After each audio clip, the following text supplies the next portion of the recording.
अपने अतीत के पन्ने खोलता ही जा रहा था मिताली के सामने और बड़ी उत्सुकता से होती जानने के लिए आखिर ऐसा क्या राज है जो राज के लाइफ में जो लोग उसे हवस का पुजारी मानते हैं। पर आज मैं अकेला जिम्मेदार नहीं हूँ। कुछ कमाल तो आप मोहतरमाओं का भी है। कहा जा रहा है जो जानते हैं आगे की कहानी राज और मिताली की। राज ने कहा, हर बार भंवरे पर ही क्यों हाथ उठाया जाता है? फूल को मासूमियत से ही देखा जाता है, दोष फूल का होता है, फिर भी दंगाबाज भंवरे ही हुआ करते हैं।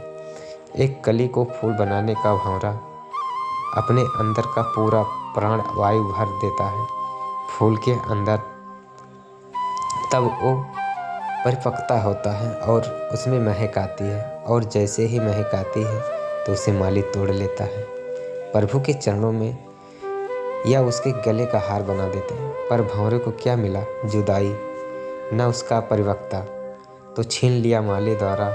कोई प्रेमी उगलने प्यार का प्रतीक बना, किसी के माथे पर का गजरा बना, लेकिन भंवरा तो फूल की तलाश में हर फूल पर अपना प्राण वायु देता है कि उस फूल की महक जो उसके आत्मा में बसी है वो मिले या ना मिले। हर फूल की अलग अलग खुशबू उभरती है और वह चाहे पहले फूल की खुशबू का मेल नहीं होता, फिर भंवरे को फूल का रस निचोड़कर दोषी क्यों मनाते हैं?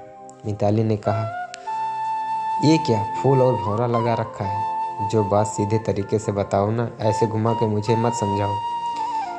मतलब मैंने किसी का दिल नहीं दुखाया या ना तो किसी के साथ फरेब किया।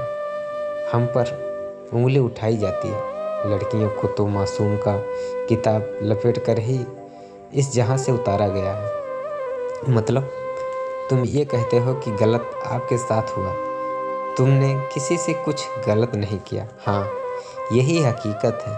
ज़रूरती तो नहीं जो दिखाई दे।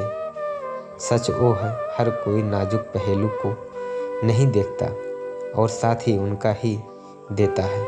अच्छा है आपने देशों को पोटला किसी और के ऊपर लाद रहे हो और हम बेफिक्र हो जाएं। मिताली जरा ऊंची आवाज़ करके बोली, आखिर तुम भी लड़की हो तो अपने नात के पल्ले में बैठाओगे ना।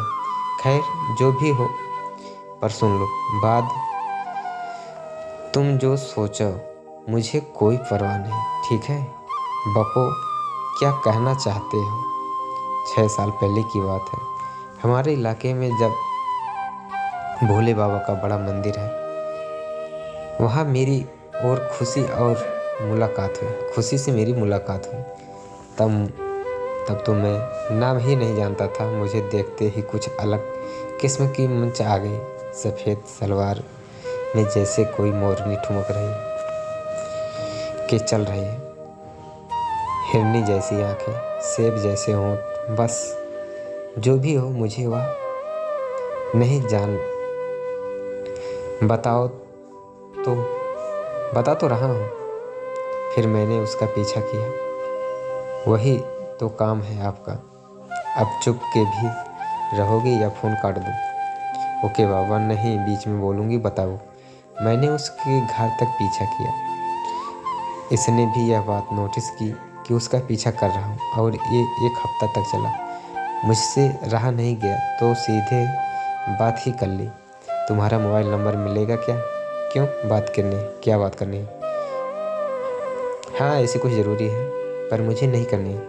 बस एक बार बात कर लो, फिर चाहो कभी बात करना मुझसे या मत करना। अच्छा तो बताओ क्या करनी है? मेरे पास टाइम नहीं है। अरे वाह, यहाँ तक आ गए। तुम अपना मोबाइल नंबर दे दो, मैं फ़ोन पे बात करना चाहता। मैं मोबाइल नहीं रखती। ठीक है, मेरा नंबर देता हूँ, तुम मुझे कॉल करो ना। सोचूंगी। और तुम्हारा नाम तो बताओ। खुशी इतना बता के वहाँ से निकल पड़ी और उसके फ़ोन का इंतज़ार करने लगी। मिताली, बस यही तो तुम्हारा काम बचा था।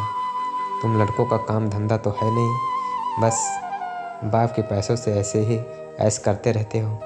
हेलो,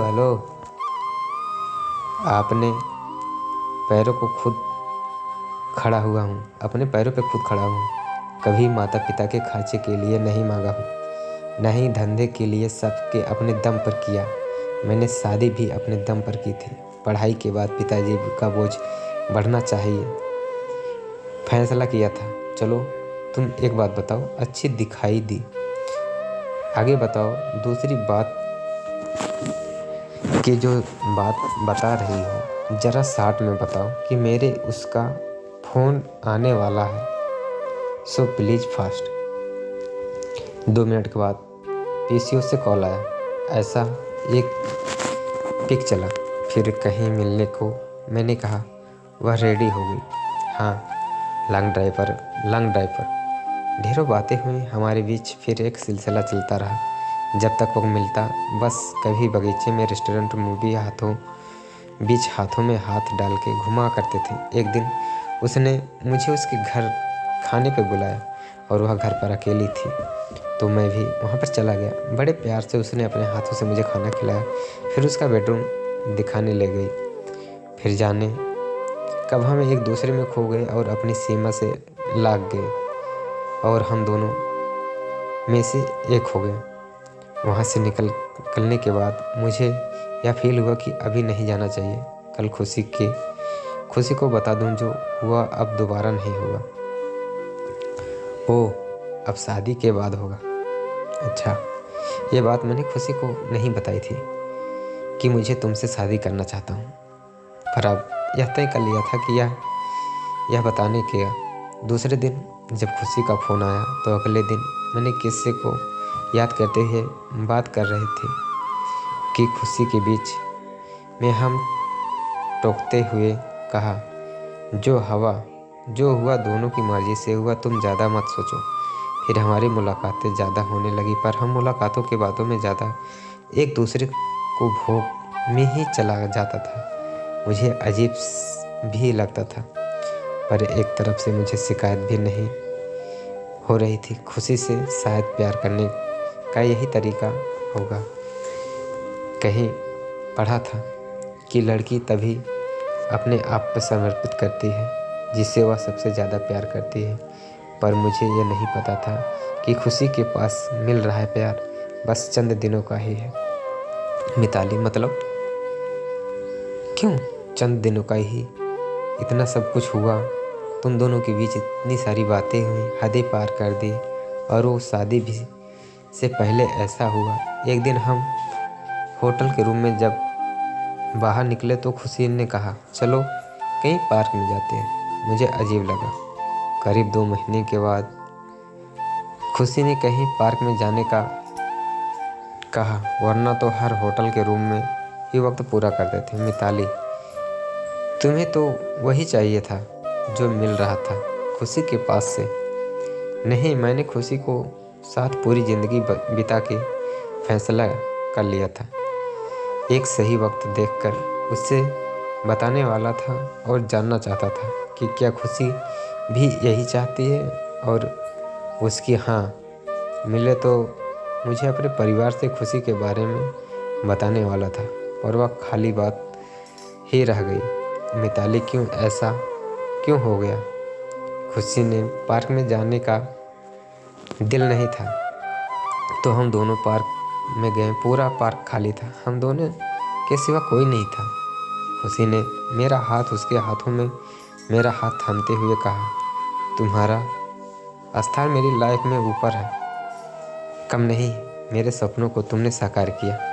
तुम मेरी रूह हो, और तुम भी मुझसे अपनी जान से भी ज़्यादा चाहती हो।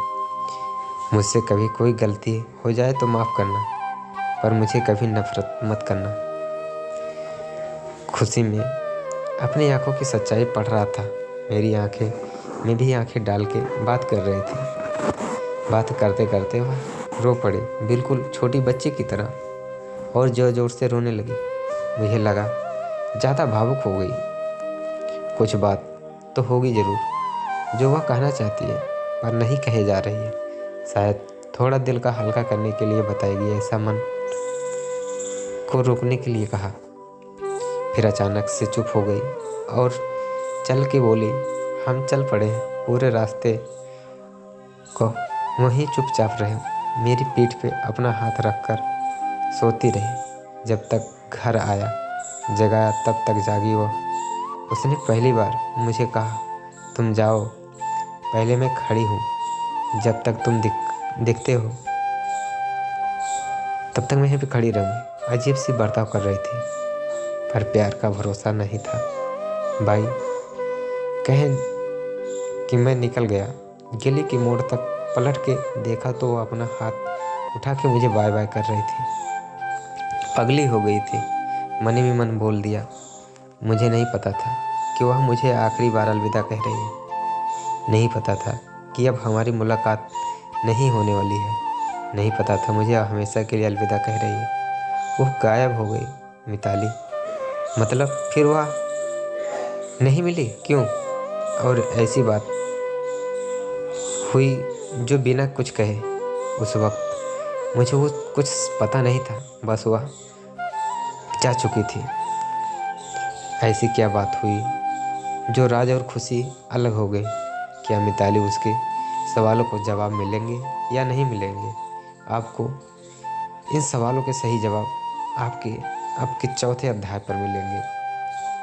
मेरी लिखी हुई कहानी में अगर आप अपना कुछ राय देना चाहते हैं तो प्लीज़ कमेंट में अपना विचार ज़रूर दें।